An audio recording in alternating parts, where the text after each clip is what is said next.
The Last Judgement is the ultimate consequence of the Christian idea of sin and redemption from sin. In Catholic doctrine, when a person dies, they underwent a particular or individual judgment, and depending on their behaviour on earth, are dispatched to heaven, purgatory, or hell. Those in purgatory will later reach heaven after being purified, but those in hell will be confined there eternally. At the Last Judgement, at the end of time itself, Christ will come in his glory with his angels. There will be a resurrection of all the dead, and people's mortal bodies will come to life again to be judged. The believers who are worthy will go to everlasting bliss, but those who are judged unworthy will suffer eternal condemnation. Artists were commissioned to paint this theme, and many different depictions emerged. Giotto's fresco, created from around 1304 to 15, shows on the left the just souls resurrecting from their graves and being greeted by choirs of angels, while on the right demons propel the unjust into the realm of hell. Stephan Lochner, a century later, repeats this vision. Here, the just souls of people are led by angels into a heavenly fortress, while those who cannot be redeemed are taken by demons, presumably to live eternally in hell. Crispin van der Broek opts for a writhing mass of naked figures being pursued by devils. Lucas Cranach's small painting continues this left-right division, with the condemned souls being thrust into a pit.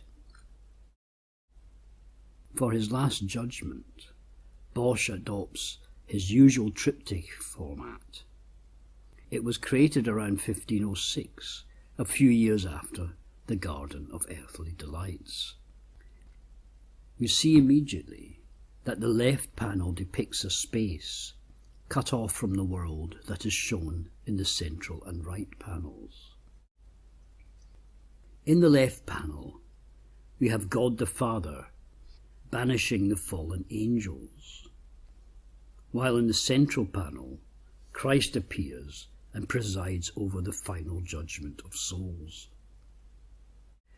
The Habsburg Philip the Handsome, Duke of Burgundy, commissioned this painting in 1504.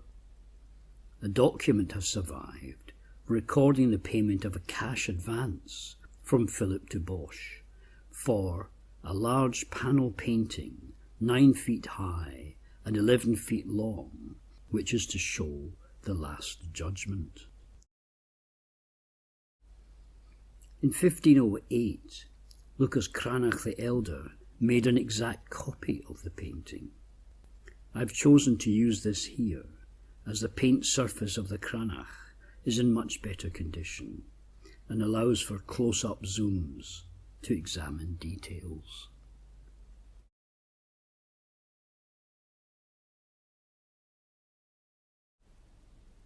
In the left panel, Bosch brings together the creation of Eve, the temptation and expulsion with the fall of the rebel angels. A youthful Christ figure is seen in the act of creating Eve, pulling her out from the body of the sleeping Adam. Then is depicted the temptation, with both the serpent and Eve presenting Adam with their apples. Higher up the painting, an angel with a sword drives the two sinners from the garden, and they hide their modesty and escape into the forest. God sits high in his heaven, sending shafts of light down to inspire his angels to drive the rebel angels and their leader Lucifer, or Satan, from heaven. white-clad angels, wielding swords and crosses, attack the insect-like rebel angels, forcing them downwards onto the earth. In the centre of the crowd, the Archangel Michael, in golden armour, assails his adversaries with his sword. Bosch here appears to be drawing a parallel between these events, shortly after the creation and the judgment at the end of time.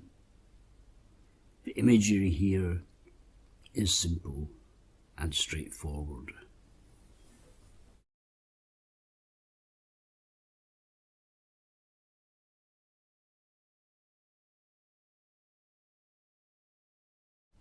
With the central panel, we have moved from the beginning of time to the end of time. Instead of the Creator God presiding over creation, here Christ, the Son of God, sits in judgment, enthroned on a rainbow. He is flanked by his mother Mary and John the Baptist. His arms are outstretched, forming an image of scales of judgment. The right hand, still bearing the stigmata of his crucifixion, indicates those who will ascend, while the left points downward, condemning those who have not met his standard. You see Christ being praised by his 12 apostles, while his 4 angels sound the last trumpet, announcing the end of the world. On the far left, we see the pitifully small group of souls that have been allowed to ascend. Bosch clearly wanted to present a bleak and pessimistic view of the fate of humanity. This panel is divided into 3 layers. A heavenly realm of light, immersed in a grey smoke of impending doom, has descended, bearing Christ as judge. Below this is a dark region of fires and destruction, while in the foreground you see various humans being assailed and tortured by demons. In the middle region, bands of demons lay waste to the world, setting houses on fire. They even torture some they have captured by roasting them in the fires they have set. Others are thrown from high cliffs. There is to be no escape, even by boats, which also are set on fire. You see how the demons are well equipped with ladders, pikes and poles, so they can besiege, storm and capture buildings. The demonic hordes drive bands of humans down towards the lower part. In this final judgment, all of human accomplishment, their homes, property and possessions, are taken from them and destroyed. Thus, they are depicted naked, returned to the state of the humans in the Garden of Eden. This reflects a verse from Revelations.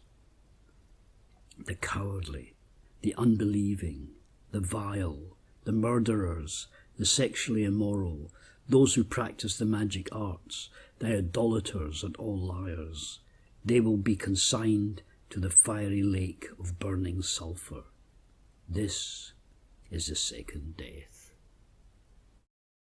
In this lower part of the central panel, human souls are being tortured.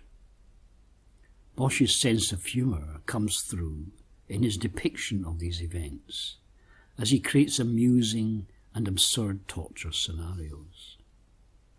Some of these may correspond to the 7 deadly sins. We see a bridge from the middle realm, across which the judged souls are being brought into this lower region. It is led by a wagon whose axles have been replaced by humans. At the front, a demon with only a head and arms, holding a letter in his mouth, approaches a doorkeeper in a green jug. Bosch creates a series of tableaux in which various scenes are presented to us. On the left, there is a platform formed by the roof of a tavern. An Eve-like figure, perhaps her opposite, dances with a green dragon. Music is being provided by a creature whose beak is a cornetto, and a grey-skinned demon who plays his lute blindly above his head. An Adam-like figure, depicted in a similar position to Adam in the Garden of Eden in the left panel, seems to be listening attentively, with some demons around him. Underneath this is a tavern. Above an open fire is a cauldron, within which a group of humans are being boiled alive. Above them, other human bodies are hung up to be smoked like kippers. In front of the fire, a demon in the form of an old woman bastes the head of a man with oil to make roasting him easier. Another old woman demon fries a man in a pan. She has 2 eggs beside her to add later to complete her meal. From a window high up on the wall of the tavern, someone, either a demon or human, urinates into a green barrel held by a demon. This wine urine is being force-fed into a pot-bellied man seated at a table. This is very similar to Bosch's and other artists' picturing of the punishment for gluttony during purgatory. To the right, above a green glazed jug, we have 2 mill wheels pulled around by 2 men. The wheels are grinding other humans. A strange demon without a body, merely a head on legs, set within a metal cup, gazes up at what is happening. Below this, 2 men are confined within treadmills, with sharp spikes on the inside and outside. A demon with a fork forces a human up into a cup shape set above the structure, where presumably he would be pushed out onto the spikes to be ground down as others have already been. On an outcrop of rock set back and to the right of these tableaux, a demon blacksmith is forging human bodies. One is being heated on the fire, while the other is being hammered on the bottom by the blacksmith, making sparks fly. In a little enclosure, another blacksmith or farrier is in the act of fitting a horseshoe onto the foot of a woman. In the river, which presumably flows out from the lake above, 2 demons are fishing with nets for souls swimming in the river. On the far right is a war machine or siege engine manned by demons.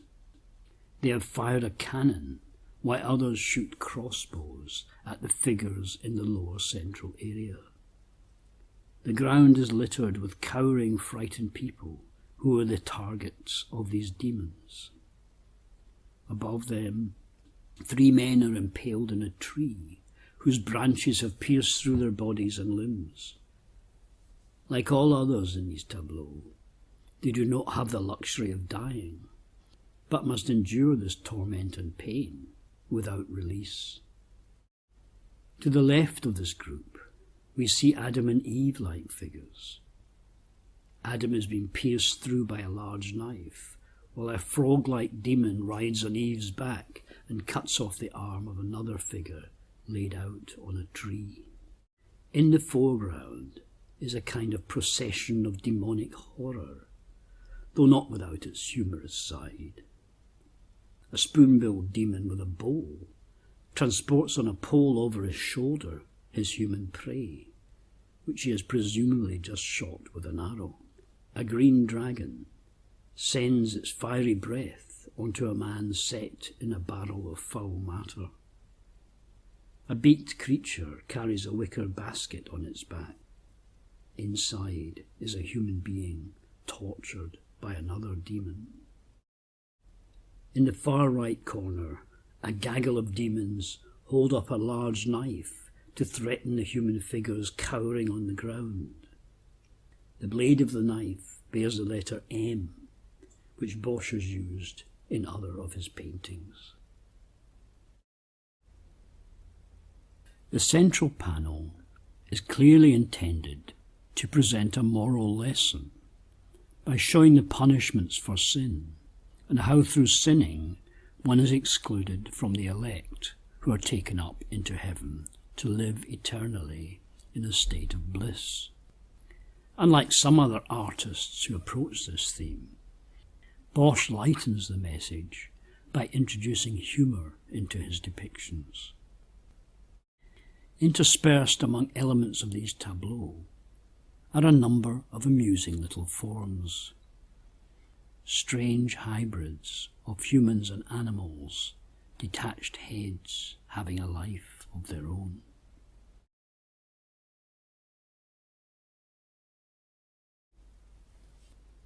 At first glance, it may appear that the right panel is merely depicting a continuation of the action in the central panel. This is certainly true of the upper part, where, as in the central panel, demons have plunged the world into darkness, pillaged and set fire to buildings. In one scene, they have hung 2 people from a high tree. Souls have been corralled and driven downwards to face other torments. Some fall down into a realm of volcanic fires, while others find their way into a large lake. Some have commandeered a ship, but are menaced by a large toad which has climbed aboard. Below this lake is an open plain in which we find 4 giant demons. The few souls that have found their way here are being ruthlessly tortured. On the left, 4 demons in animal form roll a large spiked fruit or ball over the bodies of at least a couple of people. Just right of the centre, a toad positions a cauldron in which we see a female figure, so she can be better boiled over the fire that emerges from below ground. On the far right, a blindfolded, pot-bellied male figure has been strung up from a pole, and various birds are pecking at his body and eating him. Lower down in this plain are the giants. The one on the left wears a green robe and a dark cowl. It would appear to have a human form, but with a dark face and a shock of blonde hair. It is vomiting out toads into a low bowl in which we see the heads of various human beings. Near the centre, a silver-bodied giant perches on a wall, the upper part of its body being unseen under a large helmet. On the far right are 2 more giants. One is of a bright green hue, and from its mouth flames shoot out as it devours one of the human souls. Behind it, a giant figure sits, seemingly asleep, but with its hands held out, as if ready to grab at any thing or person that comes close. On the opposite side, underneath the demons spewing toads, a male human is riding on a large bird. He's wearing a platform to transport birds or game. 4 parrot-like birds perch on the front rail, while behind a winged demon also takes a ride. On the head of the male figure is another toad. We now enter a realm of toads. The lower part of this panel is taken up with a walled enclosure above which a red-tinted pavilion is set. At the apex of this tent, a demon bends over and blows a long horn using his bottom. On this horn is a pennant bearing the image of a toad. A living toad is also gleefully swinging from a pole.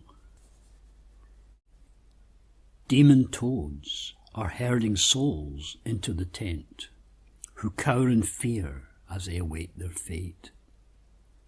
On the left, a black toad climbs in amongst them, while on the right, a bird in a green robe holds out a bowl bearing a reddish liquid, but there are no takers amongst the trapped souls. Below the tent is a walled enclosure. Sitting in the entrance to a room below the tent is a large toad, decked out in a green hat and robe. In its belly a fire burns. In the gloom behind this toad queen we glimpse some souls, doubtless having been taken down from the tent above to be further tormented in the darkness. Around the door are set images of toads. On the left, a group of demons are tormenting a woman, perhaps an Eve figure, by playing music to her.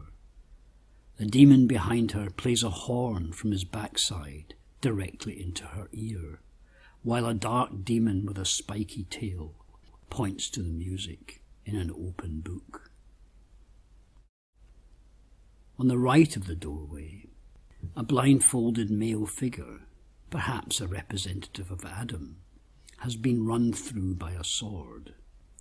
A judge-like figure is reading from a parchment which bears a seal. A knight and an armed man stand behind. Adam appears to be trying to extract a large twig from his bottom. In front, a silver-bodied demon, with claws growing out of its head, is holding the Adam figure captive by his arm. In front of the Toad Queen is an open space. Here we see a pit into which a ladder has been set down. A winged toad is climbing the ladder, but whether up or downwards is uncertain.